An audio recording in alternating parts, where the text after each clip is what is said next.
అందరికీ నమస్కారం. Welcome back to Uma's cute home. ఈరోజు వీడియోలో నేను మాఘమాసంలో ఆగ్నేయ దీపం పెట్టడం వల్ల మనకు కలిగే లాభాలు ఏంటి అనే విషయమే ఈరోజు వీడియోలో తెలుసుకోబోతున్నామండి.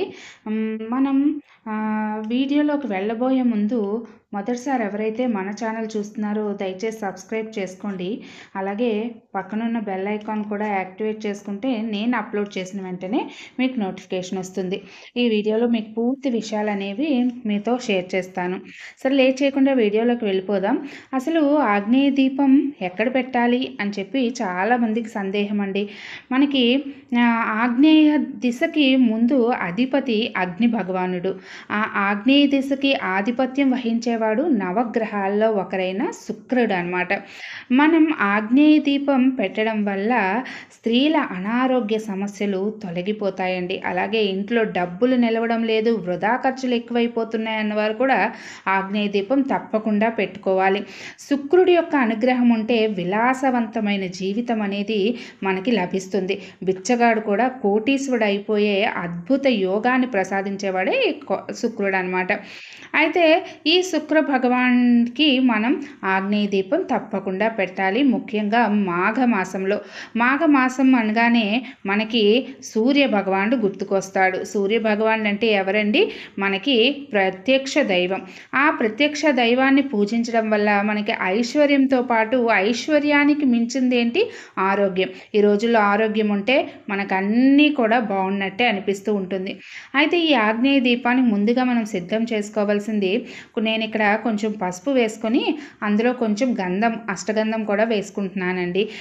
ఆ తర్వాత దాన్ని కొంచెం రోజ్ వాటర్తో మిక్స్ చేసి మనం ఆగ్నేయ దీపం పెట్టడానికి కావాల్సినవి ఏంటంటే ఇక్కడ నేను చూపిస్తున్నాను చూసారా, ఒక చిన్న పీట లేకపోయినా పర్వాలేదు, అలాగే ఒక చిన్న ప్లేటు, అలాగే ఒక కుందు. అది నేను ఇక్కడ వెండిది ఎందుకు పెడుతున్నానంటే శుక్రుడికి వెండి సంబంధించిన లోహం అనమాట. అందుకని వెండి దీపం వెలిగిస్తున్నాను. వెండి లేకపోయినా పర్వాలేదండి, ఇత్తడి వెలిగించవచ్చు. అది కూడా లేకపోతే మట్టి ప్రమిద కూడా మీరు వెలిగించండి, మనకి ఫలితం అదే వస్తుంది. అయితే ఇక తర్వాత నేను ఇక్కడ బొట్లు అనేవి పెట్టుకుంటున్నాను. అలాగే హారతి ఇవ్వడానికి, అలాగే ఊదొత్తులు పెట్టడానికి, నైవేద్యం పెట్టడానికి చిన్న ప్లేట్ కూడా నేను సిద్ధం చేసుకుంటున్నాను ఈ విధంగా బొట్లు పెట్టుకొని. అయితే ఒక్కొక్కసారి కొన్ని కారణాల వల్ల మనం సొంత ఇల్లు కట్టుకుంటాం, లేదు అంటే అద్దెంట్లో అనేది మారడం జరుగుతూ ఉంటుంది. అయితే మనకి ఆ యొక్క తొందరలో అవ్వచ్చు, లేదంటే చిన్నదే కదా అని పట్టించుకోకుండా మనం ఆ ఇంట్లో అనేది దిగిపోయిన తర్వాత చిన్న చిన్న ఆగ్నేయ దోషాలు అనేవి మనకు ఉంటూ ఉంటాయి. అంటే అది ఎక్కువగా స్త్రీల మీద ఎక్కువ ప్రభావం చూపిస్తూ ఉంటుంది.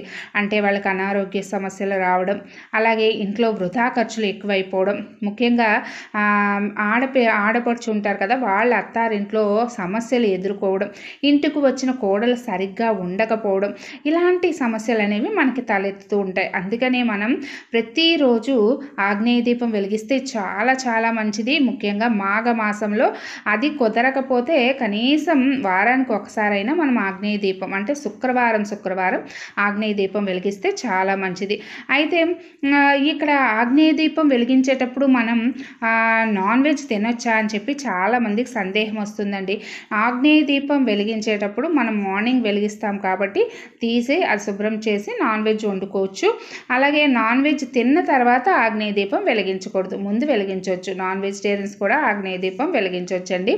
అయితే ఆగ్నేయ దీపాన్ని ఎక్కడ పెట్టుకోవాలంటే మనం తూర్పుకి అలాగే దక్షిణంకి మధ్యలో ఉన్న ఆగ్నేయ మూలలో పెట్టుకోవాలి. ఇక నేను ఇప్పుడు పీరియడ్స్ టైంలో ఒకవేళ ఆగ్నేయ దీపం అంటే కొంతమంది అన్నపూర్ణాదేవిని కూడా పెట్టుకుంటూ ఉంటారు. ఆ టైంలో ఏం చేయాలంటే అన్నపూర్ణ అమ్మవారిని తీసి మీరు పూజ గదిలోనో లేదు అంటే పైన ఏదైనా కబోర్డ్ ఉంటే అక్కడ పెట్టేసుకోండి, సరిపోతుంది. ఇక్కడ మనం ఎక్కడ పెట్టుకోవాలంటే మనం స్టవ్ ఎదురుగా నించున్నప్పుడు కుడి వైపు మనం పెట్టుకోవాలి. అయితే ఈ మూలలో నాకు ఆ యొక్క పైప్ ఉంది కదా, గ్యాస్ పైపు, అందుకని కొంచెం పక్కగా అనేది నేను వెలిగిస్తున్నాను అనమాట. ముందుగా పసుపుని ఈ విధంగా రాసుకుంటున్నాను. ఇక్కడ మీరు అష్టదళ పద్మం వేస్తే చాలా మంచిదండి. వంటగదిలోని మనం అన్నపూర్ణాదేవిని స్మరించుకుంటూ మనం వంట చేస్తాం కదా, మనం వంట వంట చేసేటప్పుడు మనం ముఖ్యంగా ఉదయం లేచిన వెంటనే కాళ్ళు చేతులు బ్రష్ చేసుకున్న తర్వాత, కాళ్ళు చేతులు కడుక్కున్న తర్వాత మాత్రమే స్టవ్ని వెలిగించండి. పాచి ముఖంతో లేచి నిద్ర కళ్ళుతో లేచి వెలిగించకండి దయచేసి. అసలు పూర్వం అయితే స్నానం చేసి వెలిగించాలని చెప్తారు, కానీ ఇప్పుడు పిల్లల క్యారేజీలు కట్టడం, ఆఫీసులకు వెళ్ళడం వల్ల అది కుదరదు. కాబట్టి కనీసం కాళ్ళు చేతులు ముఖం కడుక్కొని అప్పుడు స్టవ్ని అనేది వెలిగించండి. ఇక్కడ నేను అష్టదళం పద్మం బదులు నేను ఇక్కడ స్టెన్సిల్స్ పెట్టి నేను ముగ్గు వేసుకున్నానండి బియ్యం పిండితో. దాని మీద కొంచెం పసుపు కుంకుమ అక్షింతలు అనేది వేస్తున్నాను. ఇక్కడ ఆగ్నేయ దీపం అన్నపూర్ణాదేవిని మనం బియ్యంలో పెట్టి విగ్రహం పెట్టి కూడా మనం ఇక్కడ పెట్టుకోవచ్చు. లేదు అంటే ఇప్పుడు నేను చూపించిన విధంగా సింపుల్గా కూడా మీరు పెట్టుకోవచ్చు.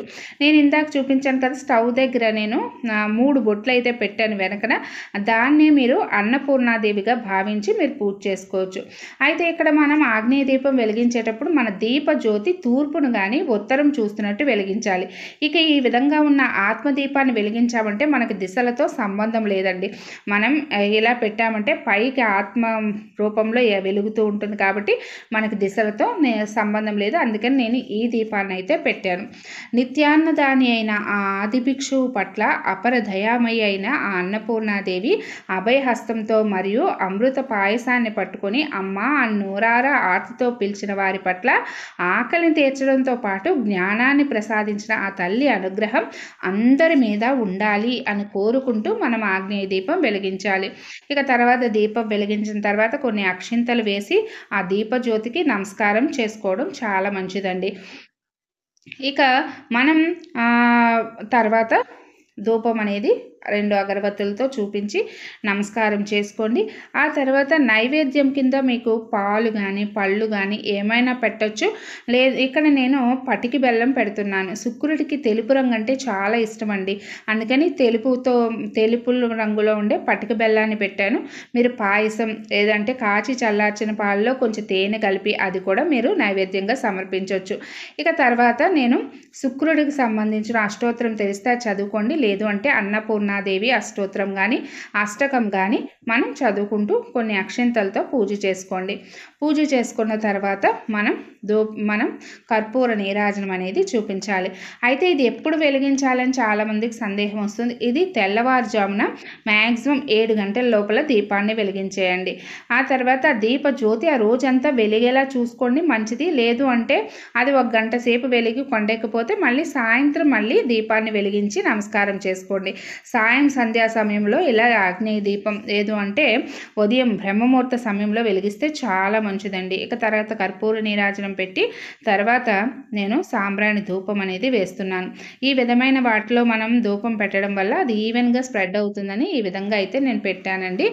ఇక మనం ఈరోజు నాన్ వెజ్ తినొచ్చా ఆగ్నేయ దీపం పెట్టిన తర్వాత అంటే నేను ఇంతకుముందు చెప్పినట్టు ఆగ్నేయ దీపం పెట్టిన తర్వాత అది మీకు అక్కడ నాన్ వెజ్ ఏమి మీకు తగలదు అనుకుంటే పెట్టుకోండి. లేదు అంటే మాత్రం ఆ రోజు అవాయిడ్ చేసేయండి. అవాయిడ్ చేసి మరుసటి రోజు మళ్ళీ అంతా స్టవ్ అక్కడికంతా కూడా క్లీన్ చేసుకొని అప్పుడు పెట్టుకోవడం అనేది చాలా మంచిది. అయితే ప్రతిరోజు పెట్టుకోలేమనుకున్న వాళ్ళు కనీసం శుక్రవారం రోజైనా మీరు ఆగ్నేయ దీపం పెట్టుకోవడం చాలా మంచిదండి. ఇక తర్వాత ఈ విధంగా నమస్కారం చేసుకోండి. చూడండి ఈ స్టవ్ మా పెళ్ళి సమయంలో అనమాట. నవ్వుకోకండి స్టవ్ని చూసి. ఇప్పటికీ ఇలాంటి స్టవ్ మీలో ఎవరైనా వాడుతూ ఉంటే తప్పకుండా కమెంట్ సెక్షన్లో నాతో అయితే షేర్ చేసుకోండి. మా అమ్మ వాళ్ళు అవనియండి అందరూ కూడా స్టవ్ మార్చే అంటున్నారు. కానీ అది బాగా పనిచేస్తున్నప్పుడు ఎందుకండి అనవసరంగా మార్చడం? కొత్త పోకడలు వెళ్ళడం మంచిదే, కానీ బాగున్న దాన్ని తీసుకొని వెళ్ళి ఇచ్చేసి మళ్ళీ తెచ్చుకోవడం ఎందుకని నేనైతే మార్చలేదండి. ఫ్యూచర్లో చూద్దాము, మార్చాల్సి వస్తే మార్చుదాము. ఇక ఈ విధంగా ఆగ్నేయ దీపాన్ని అయితే ఇక్కడ వెలిగించాను. అయితే ప్రతిరోజు మనం స్టవ్ని శుభ్రంగా క్లీన్ చేసుకున్న తర్వాత మనం ఆ స్టవ్ని వెలిగిస్తే చాలా మంచిదండి. మనకి పూర్వం చూసుకుంటే పేడతో అలికి చక్కగా ముగ్గులు రాత్రే వేసేసుకొని ఉదయం లేచి ఆ తర్వాత స్టవ్ ఒక పొయ్యిని అనేది మండించేవారు. కానీ ఇప్పుడు అంతా కూడా హడావిడి అయిపోతుంది. చాలామంది అయితే వంటంతా పూర్తయిపోయి ఉదయం అన్ని క్యారేజీలు అన్నీ కట్టిన తర్వాత స్టవ్ క్లీన్ చేసుకుంటూ ఉంటారు. ఇక ఇప్పుడున్న పరిస్థితికి ఇంకా అలా మారక మనము తప్పదు. కనీసం ఒకసారి క్లాత్‌తో శుభ్రంగా తుడిచి అప్పుడు స్టవ్‌ను మనం వెలిగిస్తే చాలా మంచిది. అలాగే ముందుగా వెలిగించేటప్పుడు పాలు మరగబెడితే ఉదయం లేసిన వెంటనే చాలా మంచిదని చెప్తారండి. ఆ పాలు ఒక స్టవ్ మీద పెట్టి మిగతా మన వంటలు అవి కూడా చేసుకోవచ్చు. ఈ విధంగా అయితే ఆగ్నేయ దీపం వెలిగించానండి. తప్పకుండా ప్రతి ఒక్క గృహిణి కనీసం శుక్రవారం ముఖ్యంగా ఈ మాఘమాసంలో వెలిగించండి. అనారోగ్య సమస్యలు, దీర్ఘకాలిక అనారోగ్య సమస్యలు ఏమైనా ఉన్నా, ఆగ్నేయ దోషాలు ఏమైనా ఉన్నా కూడా అవన్నీ పటాపంచలైపోతాయి. అదండి ఈరోజు వీడియో. ఈ వీడియో మీకు యూస్ఫుల్ అనిపిస్తే ప్లీజ్ ఒక లైక్ చేయండి. మళ్ళీ ఇంకొక మంచి వీడియోతోటి, మీ అందరికీ యూస్ఫుల్ అయ్యే వీడియోతోటి మీ ముందుకు వస్తాను. అంతవరకు సెలవు. నేను మీ బొమ్మ. ధన్యవాదాలు. సర్వే జన సుఖినో భవంతు. జై హింద్.